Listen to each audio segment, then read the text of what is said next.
काँग्रेस पक्षाची ताकद मुंबईमध्ये निश्चित रूपाने दिसेल लोकांना।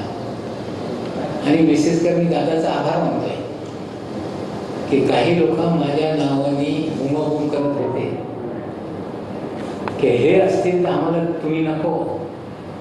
दादांनी ठामपणे निर्णय घेतले आहे की नवाब मलिकच्या पाठीशी आम्ही उभे आहोत, आम्हाला तुमच्या युक्तीची गरज नाही आणि स्वबळावर लढण्याचा निर्णय झाला।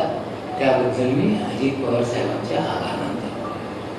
पण एकंदरीत ही निवडणूक प्रक्रिया सुरू झाल्यानंतर ज्या प्रकारे या मुंबईमध्ये निवडणूक निर्णय अधिकारी त्या पद्धतीने वागताय, नियम कायदे बाजूला ठेवून त्यांना पाहिजे उमेदवारी रद्द करायची, जे अपात्र उमेदवार आहेत त्यांच्या उमेदवारी 10:30 वाजता रात्री घोषित करायचे हे पात्र झाले।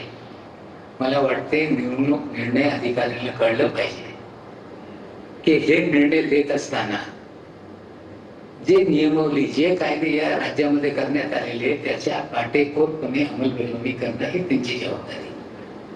आज मी सांगतो की एक उमेदवार हायकोर्टात गेलेला आहे, एका उमेदवाराच्या फॉर्म बद्दल 10:30 वाजता निवडणूक निर्णय अधिकारी निर्णय घेत आहेत आणि तो उमेदवार बेकायदेशीर बांधकाम त्यांनी केलेलं आहे, त्याचे पुरावे सादर केल्यानंतरही त्याच्या अर्ज बाद करत नाही, म्हणजे हे कुठेतरी कायद्याचं उल्लंघन करण्यात आलेलं आहे।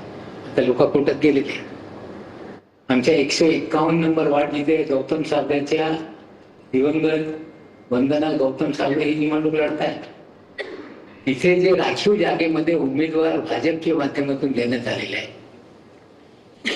अर्ज दाखल करत असताना त्यांच्याकडे जातीच्या दाखला नसताना त्याचे अर्ज दाखल करून घेण्यात आले।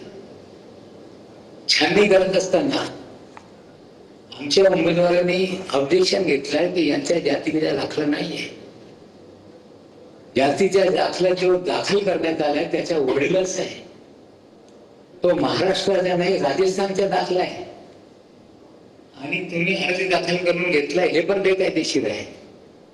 शेवटी ते 8:30 वाजता निवडणूक निर्णय अधिकारी सांगताय की त्यांनी ऍफिडेव्हिट दिलेलं आहे की आमचा दाखला आहे त्यामुळे आम्ही हे अर्ज स्वीकारतो, रद्द करत नाही, आता तुम्हाला पाहिजे तुम्ही कोर्टात जा। तिसरे उमेदवार आम्ही सांगतो आपल्याला मनीषा राहटे जिथे आमच्या उमेदवार लढताय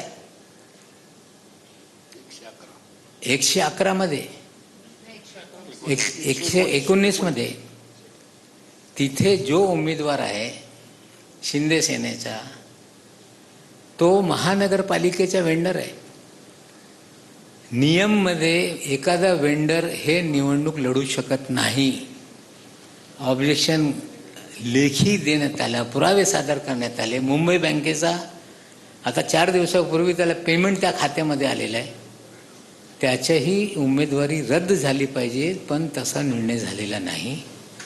मी अधिकाऱ्यांना बोलू इच्छितोय की ही लोकशाही आहे, लोकशाहीमध्ये जे कायदे निर्माण करण्यात आलेले आहे, जे नियमावली घालण्यात आलेली आहे त्याची काटेकोरपणे अंमलबजावणी केली पाहिजे।